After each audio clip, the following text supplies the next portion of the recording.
been struck by what my colleagues have had to say tonight.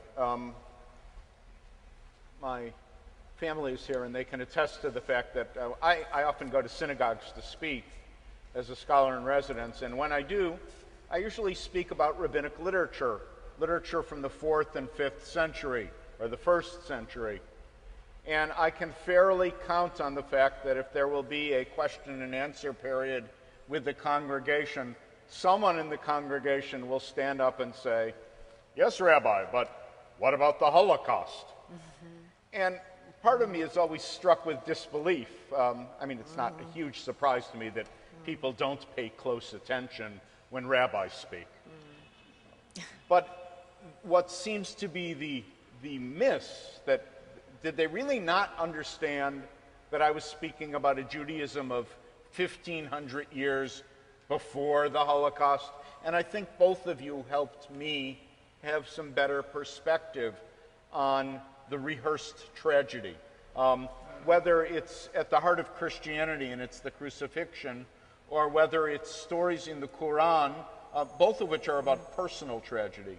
I think that Jews in congregations also feel the personal tragedy still of the Holocaust, and it becomes part of their narrative. Just a couple of years ago, we were traveling. We were in Bosnia and Herzegovina, and we were able to go up on the hillsides around Sarajevo and look down and imagine one thing and see another. What we could imagine was how easy it would be to pick someone off with a rifle, as happened day after day after day. And the thing we saw, not in our imagination, but all too real, were the endless tombstones of the Muslims who were slaughtered there. In Mostar, we saw the bridge rebuilt that had once united a town and then divided a town between Christians and Muslims.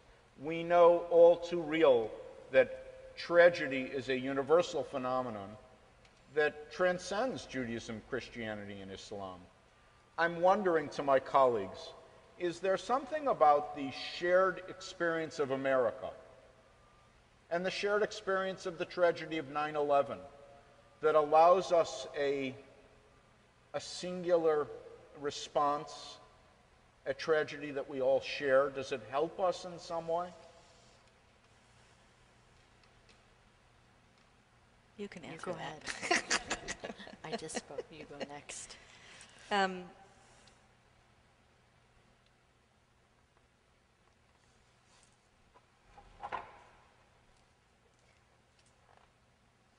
Jean-Paul Sartre once said, "If you can quantify suffering, you can rule the world."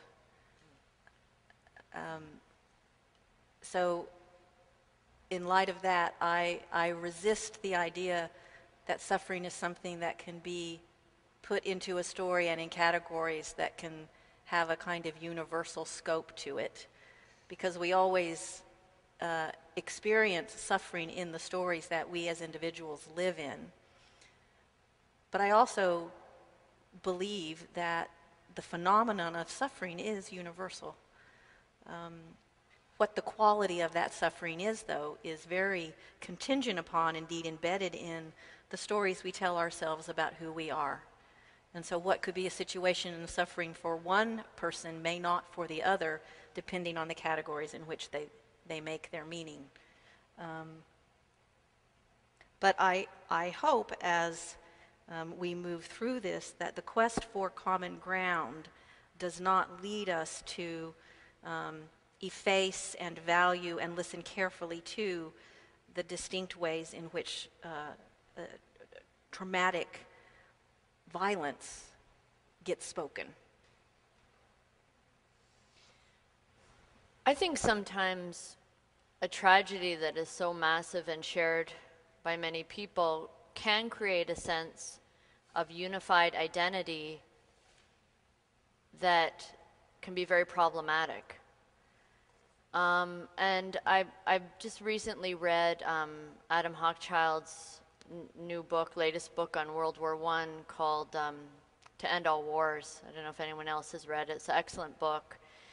And one of the things that he shows about World War I is how people who were even pacifists or very opposed to what they saw as the reasons for World War I or the militarism, once the war had begun and once their fellow citizens or, fellows who they went to school with or worked with in the government, their colleagues, once they began dying, they felt they had to join in order to not let their deaths be in vain. So this sense that the need to create a larger identity that would provide meaning to what in many cases seemed to be very meaningless deaths made them put aside even their principles that may have saved more deaths. And so it can end up, we think of it as, well, we would expect that the result of unity would be a positive thing, but sometimes a unified identity can lead us in the wrong direction. I'm actually kind of pleased to hear you say that.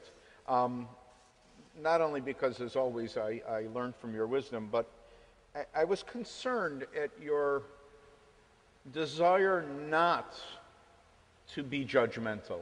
And I'm troubled by it. I think that in the wake of 9/11, in the incredible array of reactions, not only in this country, but all over the world, and in the wake of now the killing of Osama bin Laden and the incredible array of actions, in the wake even now of the kind of reactions we're seeing with the arrest, finally, of Ratko Mladic, who perpetrated the tragedies in Sarajevo, it's hard for me to read these and not be really judgmental and say, like, great, good, let's do this. On the other hand, that's me and maybe the privacy, well, I guess not the privacy of my own home if I'm saying it here, but the ability to judge and to know where you stand and to draw on your tradition seems to me essential as part of moving forward, and the suspension of judgment might be somewhat disturbing. I think I didn't maybe express myself well enough then, if that's what you got from what I said. Because what I meant was, I don't judge people's emotional reactions. I don't judge people's anger or hate. I don't think that there's anything necessarily wrong with those emotions. It's not to me in the area of judgment. Judgment, where I do express judgment, is in the exertion of power, how we use power in response to our own or others' emotions. And sometimes it is a responsible use, although any use of power is always very dangerous for ourselves, because it's all too easy to go over the limits of what's permissible and allowed. And I do, express judgment there, and certainly express judgment on the people who created the tragedy. But sometimes I feel like I remember, the night Osama bin Laden was killed, and some people were out in the street and expressing joy. And I heard a lot, at least on sort of NPR radio stations, about, well, that was shameful, or why are people happy that someone's died? And I didn't read it that way. I didn't think that people, what I saw was a very, on the most part, spontaneous expression of relief and happiness that finally this person has stopped, being a threat to us, him individually. And I heard a lot of judgment of those people. And to me, that was very different than talking about the military action and the rules of the military action and whether it was justified or not. I think it probably was justified in this complicated legal political realm, but that's for another day. So that's really where I was trying to make the distinction.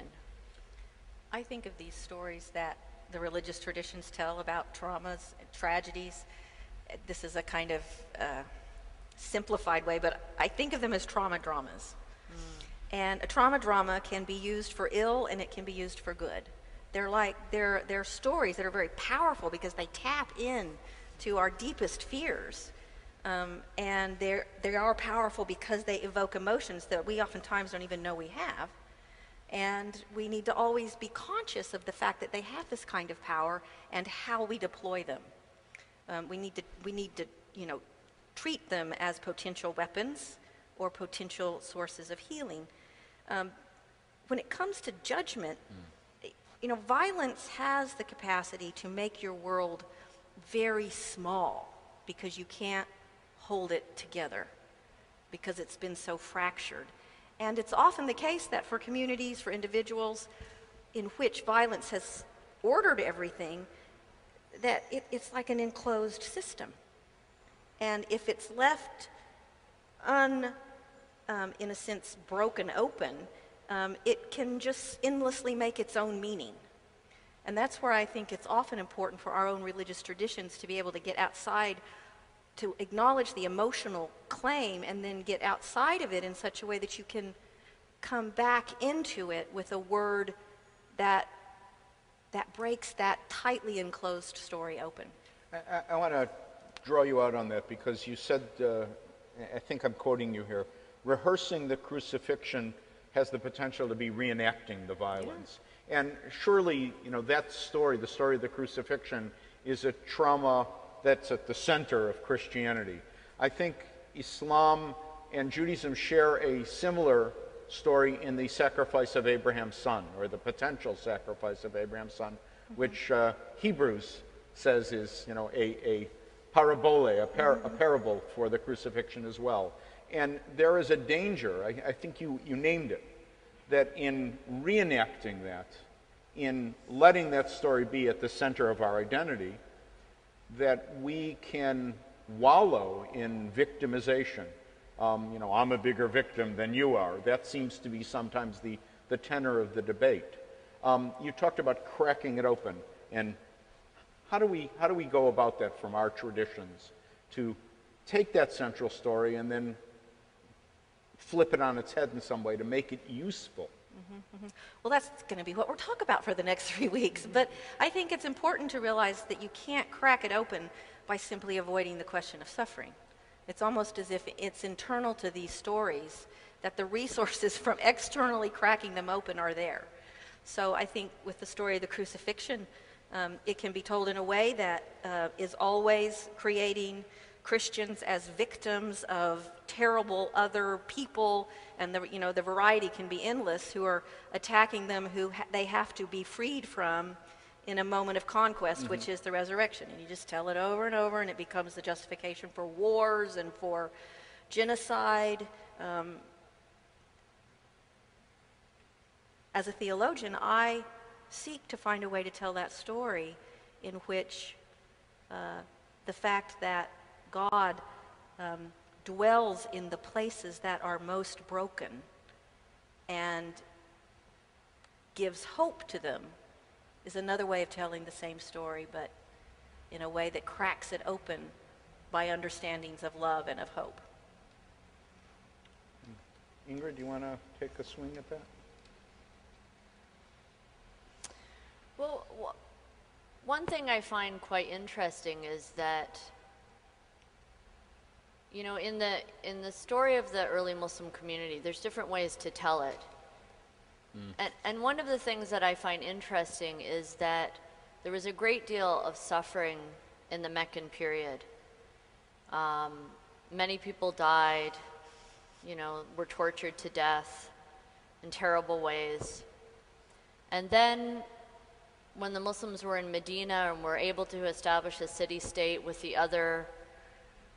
Jews and polytheists and others who were part of the city, and then went on to protect themselves and build a society, they used to talk about the people who died before, but what's interesting is they never felt that it was their duty to somehow redeem their suffering, because they knew their suffering was redeemed with God. That whoever had had died, the meaning, and this is where the belief in a life with God was so important to them, because no matter what they did, they weren't going to confer meaning on the death of those who died before. I think of, there's a very poignant story of the so-called first martyr in Islam named Sumaya, who was a slave woman, and as she and her husband were being tortured and killed, and the Prophet Muhammad had no political authority in Mecca at that time. All he could do is stand on the sidelines and say, "Patience, O family of Yasir, verily paradise is yours." He could do nothing but give them spiritual counseling. But then when he did have political authority, it was never about going back and finding the people who killed them, or that somehow, now that they were empowered, they were going to give meaning. In fact, they knew that those people were already, their situation was settled. It was already settled. And there, I think the belief in that afterlife and the belief in individual and an individual's connection with God is very important for Muslims to remember, that it's not all about justice and political power and political independence, because I think the modern world has put us in a kind of political mindset very often, and the idea that we always have to be empowered, when the most disempowered people were the ones who were with God. There was no doubt they were with God. I'm heartened. I'm heartened at the conversation in this past hour, because it reminds me, and I need reminding, that religion can be more than empty words or even lofty words. Religion can be a way in which we put relationship and people in relationship with God, and that it allows us to transcend tragedy. That tragedy, I think, and this is your message fairly clearly, can't be navigated alone. To navigate it by the political, to navigate it by the military, to navigate it by the mores of vengeance is to compound the tragedy. And that in theory, our conversations, our work with the classes of the other clergy and religious leaders, and the presence of everyone here tonight is a way of offering hope. I want to expand that, though, just into another realm. Words and the Word are very powerful. Christianity certainly holds that. Islam holds that. Judaism holds that. We create universes with words. But I like to believe that before God spoke the Word and brought the world into being, God was listening to music. Because music often is an incredibly efficient vehicle for expressing the ineffable, for saying all the things that our words are inadequate for. And one of the gifts we have been given through Simona's graciousness and through the graciousness of the Chiara String Quartet is that we have the opportunity tonight not only to hear conversation among the representatives of Christianity, Islam, and Judaism, but to hear extraordinary music.